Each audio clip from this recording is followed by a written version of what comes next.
Shikenan.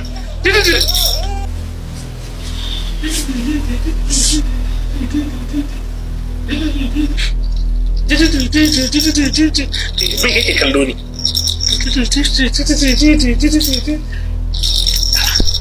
Lafiya, zan ki shirye dai na ga kin zo kina ta babbata dai.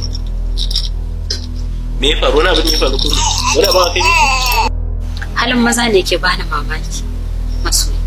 Wato da ake ta namiji ba dan goyo bane ba ko? To da gaske ne. Wani abin aka yi miki? Ina ga wata Fatima da nake mun baka labarin ta. Jiya ta kama mijinta yana chatin da wata. Sannan zaka sha mamaki Allah in ka ga mutumin nan zaka dauka hannu aka same a baki ba zai tauna ba amma ina abin mamaki wai chatin da wata. Ya kamata fa mata in suna son zaman lafiya su rabu da wayar namiji. Kana bani mamaki Masu. To menene laifi idan mace ta dauki wayar mijinta? Akwai wani privacy da ake boyewa, akwai wani dalili da zai sa mace ba ta dauki wayar